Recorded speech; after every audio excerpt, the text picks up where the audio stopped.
มึงเอาสมยอดอ้าวสวัสดีทุกคนครับไก่เราต้องงอนเอาแขวะคอให้คอนะบางมงแขวะฮับปลาแค่จุดเกล้าแต่จุดก็เบาๆนะอันนี้แกงลูกมะตาดนะครับแกงแบบหมอนะครับลูกมะตาดกับไอ้กระดูกแก้วครับมีแซ่บๆด้วยกันเลยครับลิงเชียนกับมุจอเราต้องใช้เหมือนกันนะแขวะเปล่าหน่อยก็ที่ตักแขวะโมนไปใช้เอาแต่นะ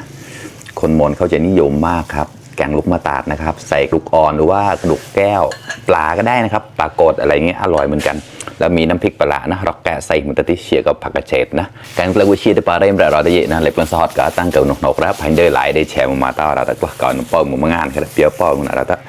เยอะสดจำลังแควในเยกแลนะเดี๋ยวนึงก็ปล่อยไม่ได้เดินแบบเชียรสชาติดีมากข้อแล้วครับเชียร์เราแกะแหละนะน้ำพริกปลาก่อนแบะจอดนะปนตาแขวะตาเราตักละใช่ไหมครับผักกระเฉดน้ำพม่าครับประมงไปกอกชิราตักละมาครับขำโตโตหมอกตุ๊ดเต้าเต้าโนรัตอะ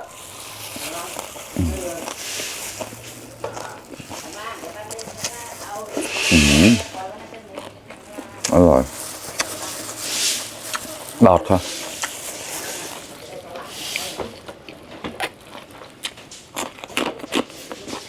บาด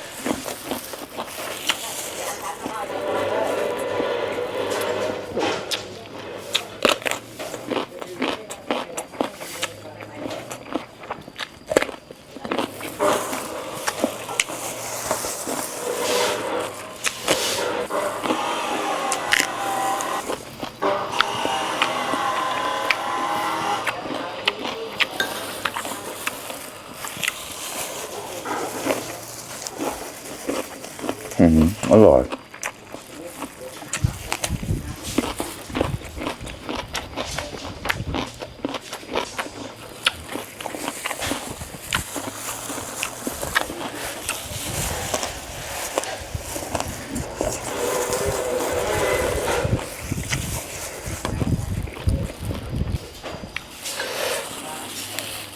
ข้อไม่นานแล้ว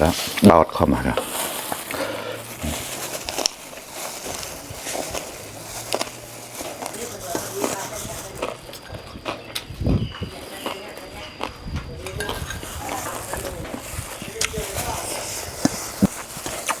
ข้อเชี่ยวแกล้งแล้วก็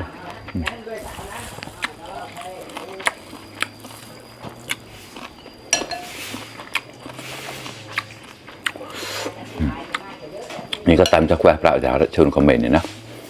ใช้ประมาณเลยนะหมอนไปได้ผมอีกร้านเดียวตามจอดเท่าไหร่นะแควะเปล่าแล้วเดียว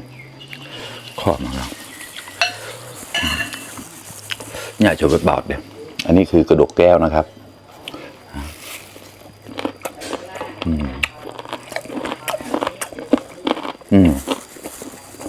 ภูมิแล้ว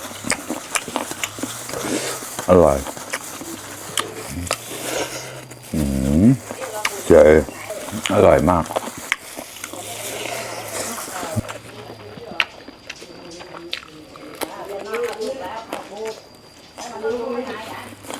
mồ hôi tại lồm của sang lồm này rồi cho tụi đèn rồi cho ca tao tao nữa chứ cho đi xịt mà tao hỏa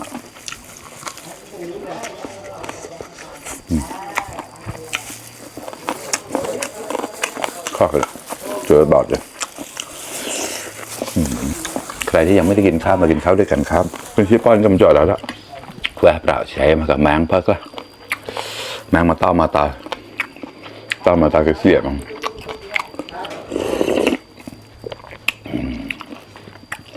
จันกลายปล่อย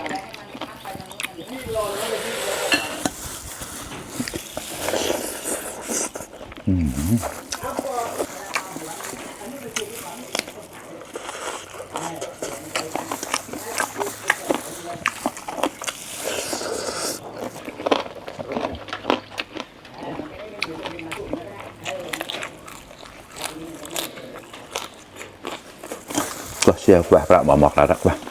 ขำโตโตหมอกโตโตเต้าโนรัตอะข้อ ก